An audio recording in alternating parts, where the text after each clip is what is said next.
She always believed their love was unbreakable and their marriage built on complete honesty. But after Mark's untimely death, Ellen uncovered a secret he had kept hidden. A past steeped in Cold War shadows, revealed through an old, unsent letter that changed everything. Determined to rewrite the story she thought she knew, she set out on a quest for answers that would shake the foundation of their shared life. Before we dive into the story, let me know where you're tuning in from today. Ellen drove carefully through the rain-slicked streets late that afternoon, her windshield wipers batting away the drizzle that always seemed to come when she felt at her lowest. The funeral had ended a week ago, and she had expected some measure of normalcy to return by now, if not closure, at least a routine. Yet there was none. Every day, the emptiness in her home reminded her of Mark, the man who had been her steady partner for more than 30 years, the quiet ex-soldier who rose early, read the newspaper with a solemn nod, and never seemed to reveal more than was necessary. She had found comfort in that simplicity, proud of his honorable service in West Germany during the Cold War, proud that he had done his part to preserve freedom. Now, with him gone, she had clung to the notion that she had known everything about him. His unwavering loyalty to country, to her, to the life they shared. But she felt unsteady. In the final days of his illness, Mark had grown restless, once mumbling about regrets, about a past decision he'd never explained. She had hushed him gently, assuming it was delirium. She had told herself that Mark had no secrets. He was a man of principle. Then he died and the world reeled. Now, she was left with the sorrow of an abruptly empty house and the quiet heartbreak of lost possibilities. That day, after finishing errands, she parked in their driveway, noticing the yard seemed more disheveled than usual. Mark had always handled the outside chores. She forced a small sigh, turned off the ignition, and stepped into the damp air. The house, a modest, single-story place in a suburban neighborhood, felt too silent, too hollow. Inside, she set groceries on the counter, ignoring the ache in her chest as she glanced at Mark's old slippers still by the door. In the following days, she busied herself sorting Mark's belongings. His neatly folded uniforms from his time in West Germany, old medals and photos that captured him in the greenish hue of 1970s film. She found records of duty stations, official commendations praising his vigilance in intelligence operations against the Soviets, all the standard narratives she had known. Yet, nothing rang suspicious or contradictory. Each item merely affirmed the story Mark had always told her. He was assigned near the border, monitoring Soviet communications, proud to serve. She felt a small warmth remembering how he used to speak with quiet seriousness about the tension in Europe, about how the threat of crossing lines was always present. She had believed that was the sum total of his experience. Then, late one evening, she tackled the office. Mark's office had always been his private domain. He spent hours there reading news or tinkering with some old radio equipment. She had never felt the need to invade that space. Now, she approached with a mixture of longing and dread. The lamp's warm glow revealed shelves filled with books on military history, a few personal diaries from routine times in the army, scattered certificates. She methodically dusted each shelf, her sorrow mingling with faint pride in her husband's methodical mind. Then she opened a drawer in his heavy wooden desk. Nothing but pens, sticky notes, stamps. Another drawer, old magazines, half-finished crosswords. Finally, near the bottom, she spotted a folder jammed behind a stack of papers. She tugged it free. On the cover, in large, blocky letters, "Defection, cancelled." Beneath it, Mark's name. Her heart lurched. Defection? Mark? She blinked, suspecting it might be a random intelligence file or some training scenario. She placed it on the desk, hands trembling, and slowly opened it. Inside, she found forged documents. Passports for a man and woman under assumed names, a scribbled map of East Berlin with arrows marking the route to Checkpoint Charlie, notes referencing safe houses.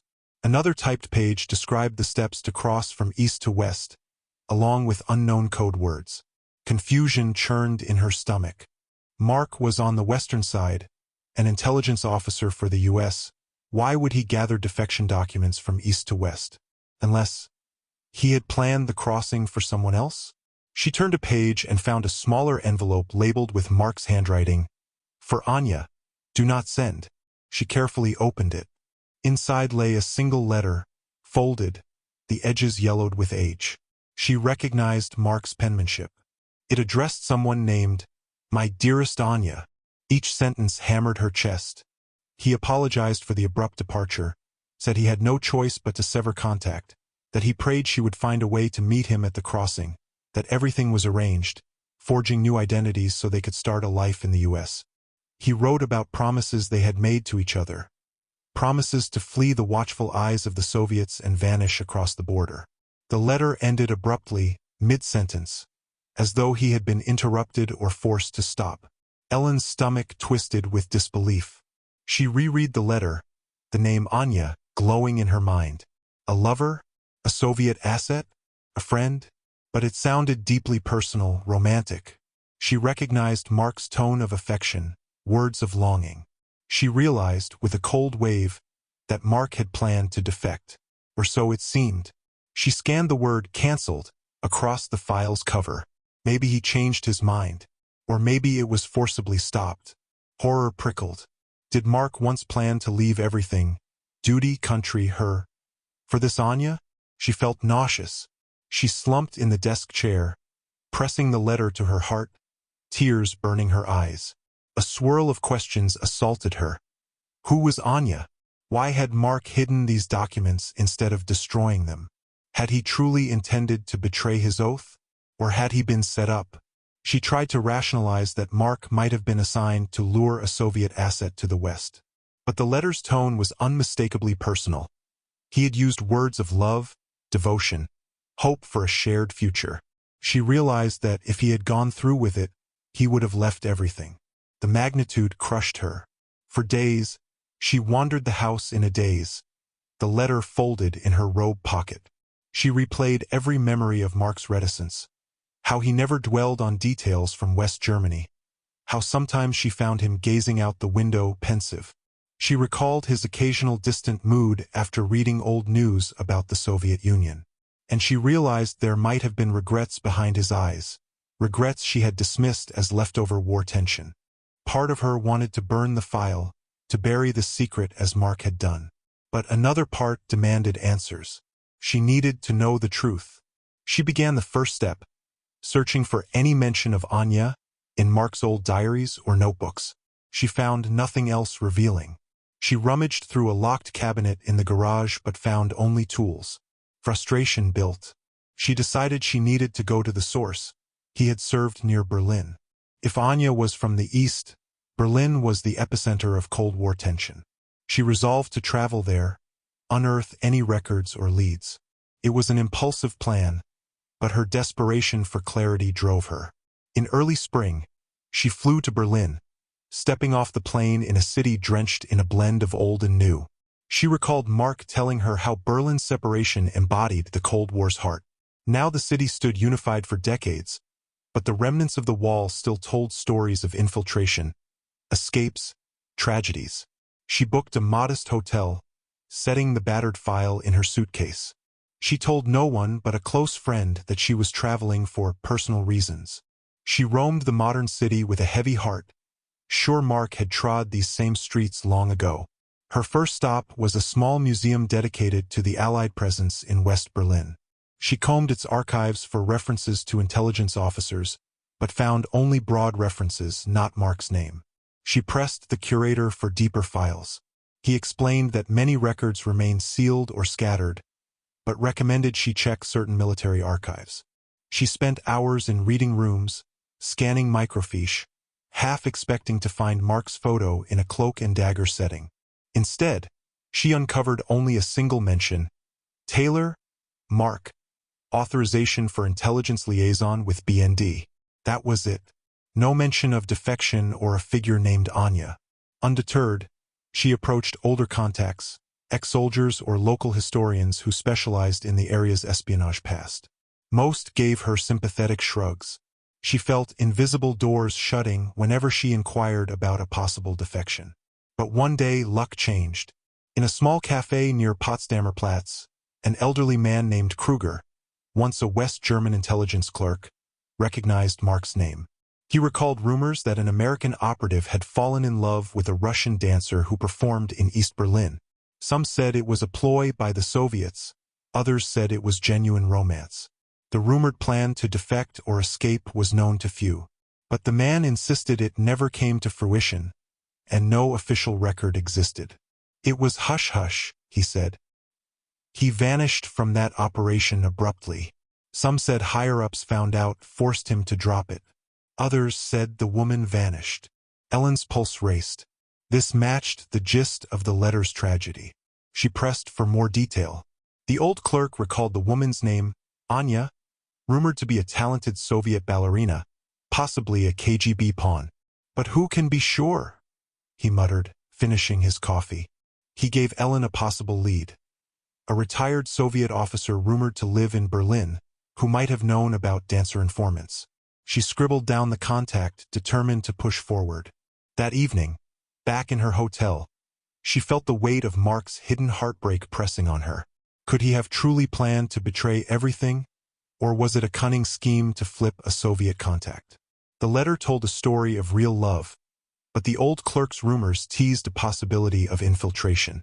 She realized Mark might have been double-crossed or tangled in an operation beyond his control. The next morning, she called the number for the retired officer. After brief confusion, the man grudgingly agreed to meet. They arranged to talk in a dingy little cafe near Alexanderplatz.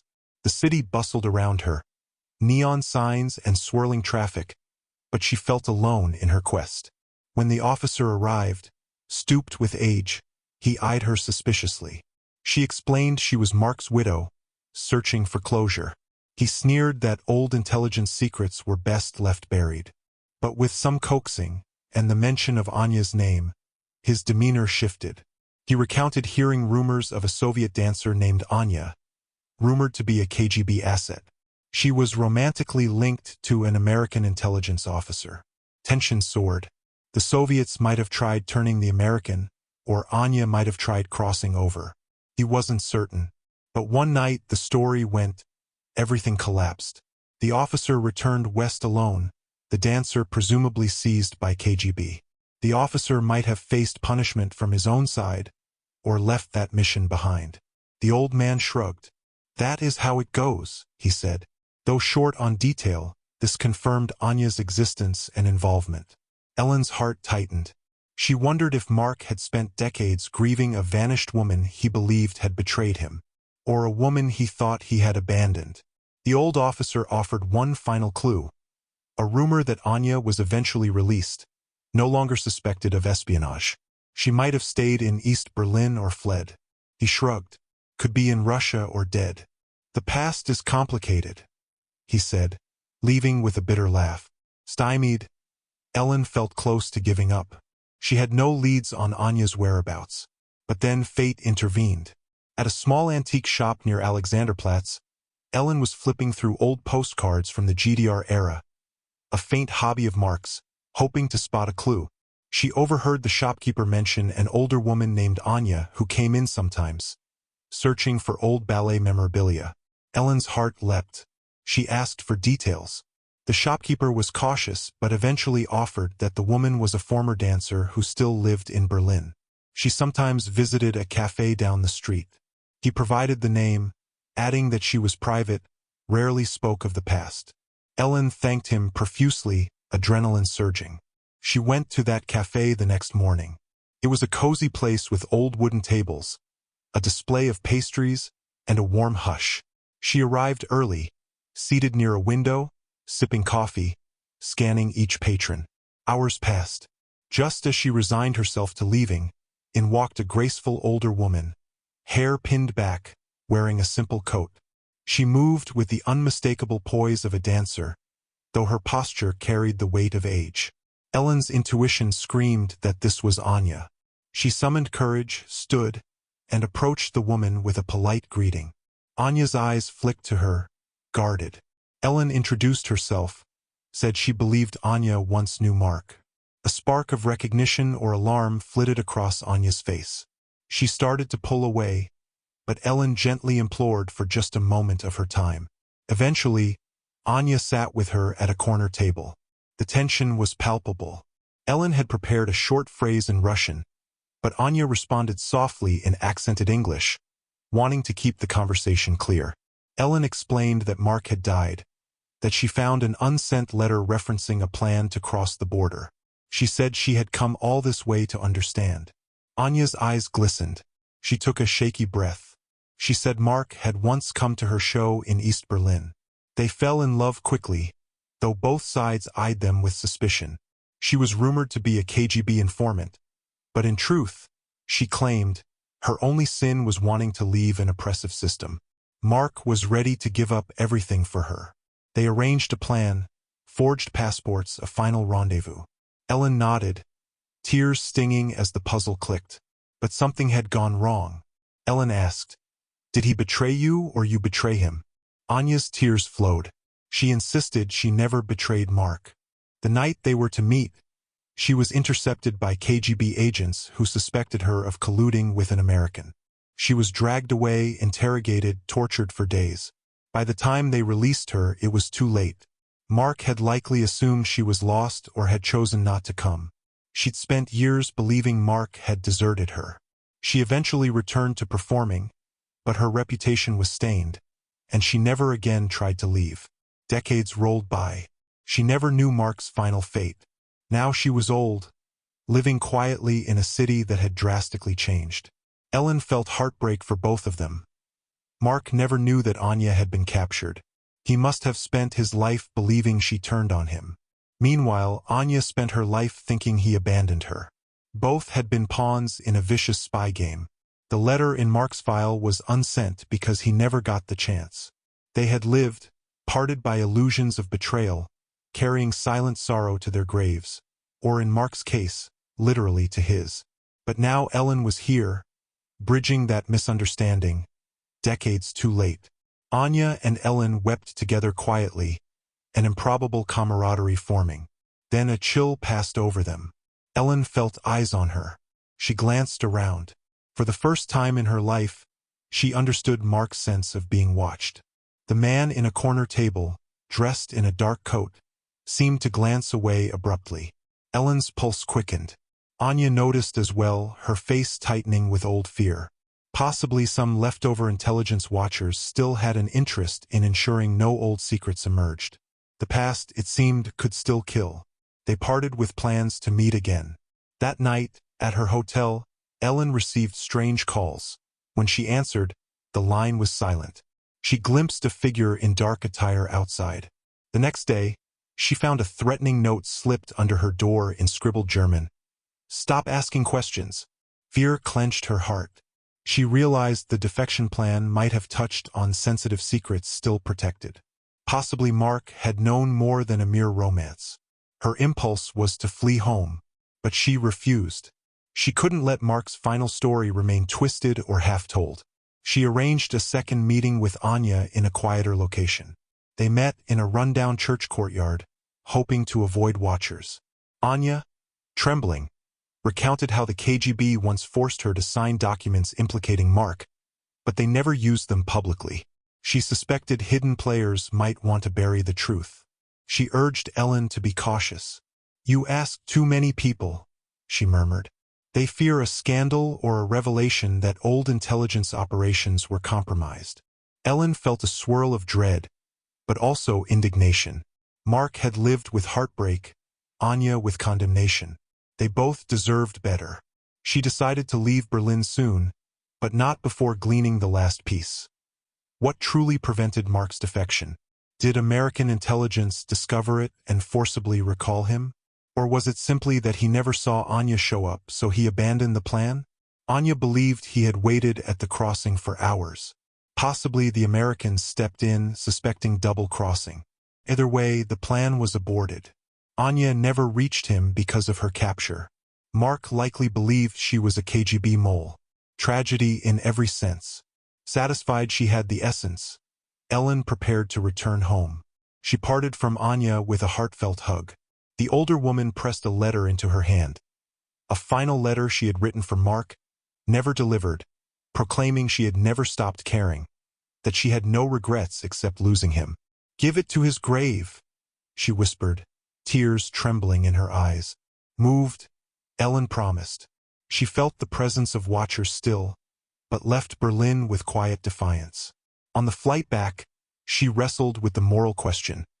Should she bury the entire story? Mark had carried his secrets to the grave. Perhaps the best she could do was bring him closure posthumously. She also recognized some shadowy watchers might remain even in the States, ensuring no scandal emerged. She resolved to be discreet, but not silent. She needed closure for herself. When she arrived home, the phone calls followed, anonymous breathing, quick hang-ups. She glimpsed a black sedan idling near the house once. Tension spiked. She considered telling the police. But what would she say? That some ghosts from the Cold War threatened her? She decided simply to remain alert. She retreated into Mark's office, rereading the file. Now, with Anya's perspective, the documents took on tragic color. She realized Mark had made no final defection because the chance collapsed when Anya was taken. Then, either American or West German superiors pressured him. He never told Ellen. Possibly shame or heartbreak overcame him. She pictured him living the rest of his life in a stable marriage, but with a piece of his soul missing, believing he had been betrayed or that he had betrayed someone. Tears pricked her eyes. She found an envelope labeled, "In case something happens," sealed. Inside was a brief note from Mark. "Ellen, if you find this, forgive me. I loved you more than you know, but once upon a time I tried to leave. I can't rewrite that. Please remember me kindly." She collapsed in sobs. She had never doubted his love, but the letter hammered home the complexity of love. Over the next weeks, she felt watchers less frequently. The phone calls dwindled. Possibly they concluded she was no threat. She visited Mark's grave in the local cemetery. The sky was bright, the grass vibrant. She carried Anya's letter, trembling with the burden of delivering a final message across the boundary of death. Kneeling by the headstone, she read it softly, voice hitching. "My dearest Mark, I never turned against you. I never stopped believing in our dream. If fate had allowed it, I would have followed you anywhere. But the world conspired to keep us apart. I forgave you, though I thought you left me. Now I know neither of us betrayed the other. Let this stand as our final farewell. I have no regrets about loving you. May you rest in peace, free of illusions." Ellen's tears blurred the words. She felt as though Mark was hearing them in some intangible sense. She whispered an apology for her suspicion. For the time she assumed he was entirely transparent. She placed the letter under a small rock by his tombstone. Then she rose, the breeze ruffling her coat. She felt a weight lift, as though bridging that heartbreak had set Mark's spirit free. She walked away uncertain if she was done, but hopeful she could begin to let go. But the story's tension wasn't fully resolved. A week later, a plain envelope arrived at her doorstep with no return address. Inside was a typed note. "Curiosity can be dangerous. Some secrets best remain buried." She felt fear coil anew. She realized some entity, be it old intelligence or a shadowy group, wanted her quiet. She considered ignoring it. But then she recalled Mark's life overshadowed by secrets. She decided not to be intimidated, to quietly persist in preserving the truth. She hid the file in a safe deposit box, confiding in only her friend Linda about its location. She refused to be bullied into burying Mark's real story. She told Linda if anything happened to her, the file should be publicized. Time passed, and the watchers receded. Possibly they recognized she had no intention of going to the press. She was merely searching for personal closure, not a scandal. The calls ceased. She resumed daily life in subdued grieving. She returned to volunteering at a local library, finding calm in reshelving books. Linda visited often, checking her well-being. Meanwhile, Ellen occasionally reread Mark's letter or Anya's words. She found she no longer resented Mark. She pitied him for living under the weight of an unfinished love, an unfulfilled promise. She recognized he still chose her, or perhaps was forced to remain. Either way, they had shared decades of affection not undone by that hidden chapter. Nevertheless, a subtle restlessness lingered. She toyed with the idea of returning to Berlin, telling Anya that Mark truly never stopped caring. Possibly Anya assumed Mark believed her a traitor. But the Watchers might interpret a second trip as a threat. After deliberation, she decided to send a letter to Anya. In it, she wrote carefully, "Mark died believing you had turned from him. He carried heartbreak, but he built a good life. He left a note apologizing for once planning to leave everything behind. He never hated you, he lamented fate." She mailed it to the cafe's address. She doubted Anya would mind more Watchers at this point. The letter was her final act of bridging. She prayed it would bring Anya peace. A month later, Ellen received a small parcel from Berlin. Inside was a short note from Anya, gratitude shining through her shaky handwriting. "Thank you for telling me. It eases an old wound. I hope you find peace as well."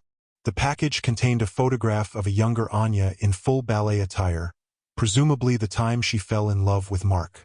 On the back, in Russian, read, "For the memory of what we almost had." Ellen wept softly, tucking it away with Mark's file. The Watchers never reappeared. Possibly they concluded the matter was closed, that no explosive scandal would break. Over the following year, Ellen found a measure of normalcy. She resumed gatherings with old friends, explaining only in vague terms that Mark had carried a secret heartbreak from his Cold War days. She didn't elaborate. Linda teased her that she might write a novel. She dismissed the idea with a tired smile. Some secrets were better left in gentle shadows. She recognized that Mark's legacy shouldn't be overshadowed by a rumored defection. He had served honorably. If circumstances had been kinder, he might have found closure with Anya. That was all. At times, she imagined an alternate world where Mark crossed the border, living with Anya in some clandestine existence. Would he still have found happiness? Could she have ended up never meeting him? The thought stung, but she accepted that love and loyalty often entwine in complicated ways. She recalled the final words of Mark's note to her. "Please remember me kindly." She did. She remembered him as the man who, despite all, cherished her for decades, never letting the ghost of his past overshadow their day-to-day joys. Eventually, she visited Mark's grave again, this time with a small white rose. The wind carried the hum of distant traffic, the sky a tranquil blue. She stood there, remembering how he once said the vow to serve the country overshadowed personal desires. She whispered that she understood now, that he wasn't betraying his oath or betraying her. He was a man caught in a cruel chess game of politics and heartbreak. She bent down, touched the grass over the letter from Anya. The memory of it would remain, but she felt no more bitterness. Instead, she felt compassion for them both. In a quiet tribute, she placed the photo of Anya in the deposit box with Mark's file, signifying that their stories were linked. She left instructions for Linda that upon her death, the file be destroyed if her children wished, or preserved if they wanted to know the family truth. She found comfort in the idea that the story was safe, not exploited. She had closure, gleaned from the knowledge that Mark's love for her had been genuine, even if he once nearly left with someone else. Fate was a mighty force. Sometimes it tore lovers apart, sometimes it reunited them, and sometimes it just left heartbreak suspended for decades until a final epilogue could be written by the ones left behind. The last piece of business came unexpectedly. An older acquaintance from Mark's unit wrote to her, saying he had rummaged through old files and found references to Mark's aborted crossing.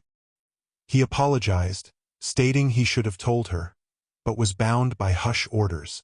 The official reason was a directive from higher-ups, having discovered Mark's personal entanglement with a suspicious figure. They forcibly recalled him, threatened court-martial if he persisted. Mark, not wanting to jeopardize Anya or face prison, complied. The acquaintance said Mark spent the following weeks in a depressed state, from which only a new posting in West Germany's outskirts eventually revived him. Reading that letter, Ellen discovered just how close Mark had come to losing everything. He never told her, presumably to shield her from the heartbreak or shame. She felt a final pang of sorrow for how Mark must have carried that unresolved question. Did Anya choose not to come, or was she captured? He never knew. If only he had discovered the truth that she was snatched by the Soviets, forcibly parted.